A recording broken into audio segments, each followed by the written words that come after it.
Coronavirus en Biélorussie, un pouvoir complètement inactif n'empêche pas l'inquiétude d'une partie de la population. Qu'est-ce qu'on va bouffer? Au moment où l'Europe est confinée pour freiner la pandémie de coronavirus, la vie à Minsk suit largement son cours, les autorités bélarusses se refusant à toute quarantaine généralisée malgré l'inquiétude de la population.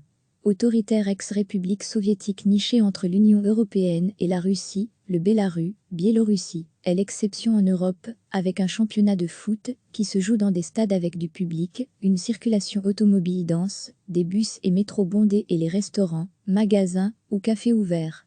Degré retrouvé, tout notre dossier sur le coronavirus seul, quelques rares passants avec des masques dans les rues de Minsk, la capitale, rappellent que le pays est lui aussi touché par la pandémie liée au nouveau coronavirus, avec 1486 contaminés et 16 morts officiellement recensés. C'est effrayant, tout simplement effrayant. Tous les jours, on regarde les nouvelles, et c'est choquant. Nous n'avons toujours pas de confinement. À partir de lundi, les enfants vont retourner à l'école et nous allons de nouveau vivre dans la peur, raconte Alafan Djela, une mère au foyer de 45 ans. Dans tout le quartier, il n'y a qu'une pharmacie avec une centaine de masques et il n'y a pas de gants. Et lorsqu'il faut aller chez le médecin, il ne nous reçoit pas sans masque. On fait comment? A Bondelna, une chômeuse de 47 ans. Symbole le plus criant de cette vie presque normale, dans ce pays de 9,5 millions d'habitants, le championnat de foot et la Coupe nationale sont les dernières compétitions d'Europe à continuer. Mercredi, ont ainsi eu lieu des demi-finales de coupe, devant plusieurs centaines de spectateurs. Et ce week-end d'une demi-douzaine de rencontres sont prévues. Degré, à lire aussi, buvez de la vodka, allez au sauna et travaillez dur, le remède miracle biélorusse contre le coronavirus. Depuis le début de la crise, le président Alexandre Loukachenko, en place depuis 1994, refuse les mesures de confinement, droit dans ses bottes.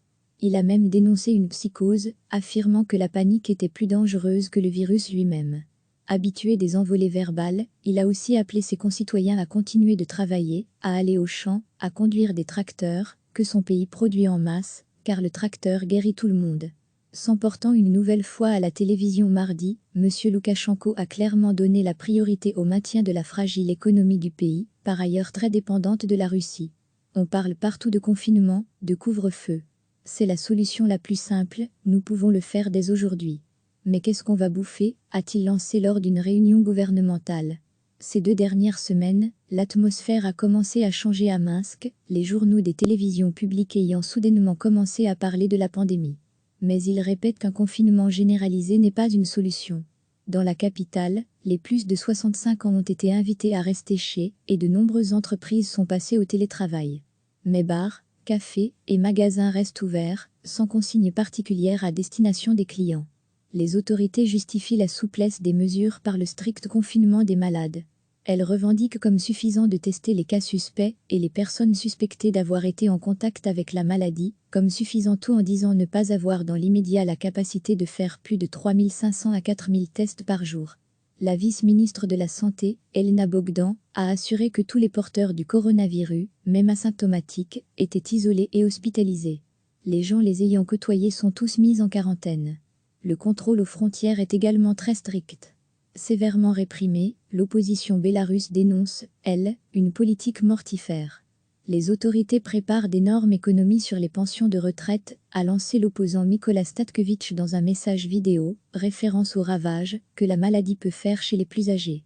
Pour des analystes, la réticence des autorités à instaurer un confinement est surtout due à la peur de conséquences économiques catastrophiques pour un pays qui lutte pour son indépendance énergétique face à son grand voisin russe. Recevez chaque matin l'essentiel de l'actualité. Au moment où l'Europe est confinée pour freiner la pandémie de coronavirus, la vie à Minsk suit largement son cours, les autorités bélarusses se refusant à toute quarantaine généralisée malgré l'inquiétude de la population. Autoritaire ex-république soviétique nichée entre l'Union européenne et la Russie, le Bélarus, Biélorussie, est l'exception en Europe, avec un championnat de foot qui se joue dans des stades avec du public, une circulation automobile dense, des bus et métros bondés et les restaurants, magasins ou cafés ouverts. Degré retrouvé, tout notre dossier sur le coronavirus seul, quelques rares passants avec des masques dans les rues de Minsk, la capitale, rappellent que le pays est lui aussi touché par la pandémie liée au nouveau coronavirus, avec 1486 contaminés et 16 morts officiellement recensés. C'est effrayant, tout simplement effrayant. Tous les jours, on regarde les nouvelles, et c'est choquant. Nous n'avons toujours pas de confinement. À partir de lundi, les enfants vont retourner à l'école, et nous allons de nouveau vivre dans la peur, raconte à la Fangela, une mère au foyer de 45 ans. Dans tout le quartier, il n'y a qu'une pharmacie avec une centaine de masques, et il n'y a pas de gants. Et lorsqu'il faut aller chez le médecin, il ne nous reçoit pas sans masque. On fait comment? Abonde Elna, une chômeuse de 47 ans. Symbole le plus criant de cette vie presque normale, dans ce pays de 9,5 millions d'habitants, le championnat de foot et la Coupe nationale sont les dernières compétitions d'Europe à continuer. Mercredi, ont ainsi eu lieu des demi-finales de coupe, devant plusieurs centaines de spectateurs. Et ce week-end une demi-douzaine de rencontres sont prévues. Degré, à lire aussi, buvez de la vodka, allez au sauna et travaillez dur, le remède miracle biélorusse contre le coronavirus. Depuis le début de la crise, le président Alexandre Loukachenko, en place depuis 1994, refuse les mesures de confinement, droit dans ses bottes. Il a même dénoncé une psychose, affirmant que la panique était plus dangereuse que le virus lui-même. Habitué des envolées verbales, il a aussi appelé ses concitoyens à continuer de travailler, à aller au champ, à conduire des tracteurs, que son pays produit en masse, car le tracteur guérit tout le monde. Qu'est-ce qu'on va bouffer ? S'emportant une nouvelle fois à la télévision mardi, M. Loukachenko a clairement donné la priorité au maintien de la fragile économie du pays, par ailleurs très dépendante de la Russie. On parle partout de confinement, de couvre-feu. C'est la solution la plus simple, nous pouvons le faire dès aujourd'hui. Mais qu'est-ce qu'on va bouffer, a-t-il lancé lors d'une réunion gouvernementale. Ces 2 dernières semaines, l'atmosphère a commencé à changer à Minsk, les journaux des télévisions publiques ayant soudainement commencé à parler de la pandémie. Mais il répète qu'un confinement généralisé n'est pas une solution. Dans la capitale, les plus de 65 ans ont été invités à rester chez, et de nombreuses entreprises sont passées au télétravail.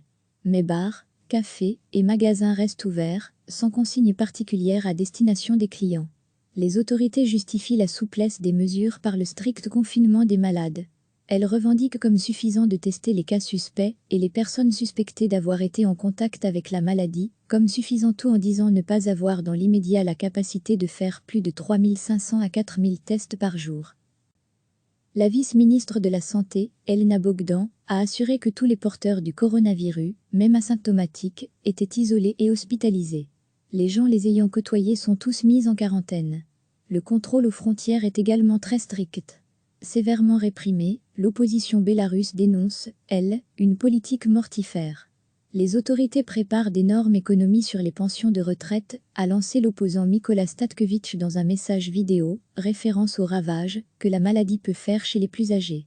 Pour des analystes, la réticence des autorités à instaurer un confinement est surtout due à la peur de conséquences économiques catastrophiques pour un pays qui lutte pour son indépendance énergétique face à son grand voisin russe. Cliquez sur s'abonner pour recevoir les dernières nouvelles.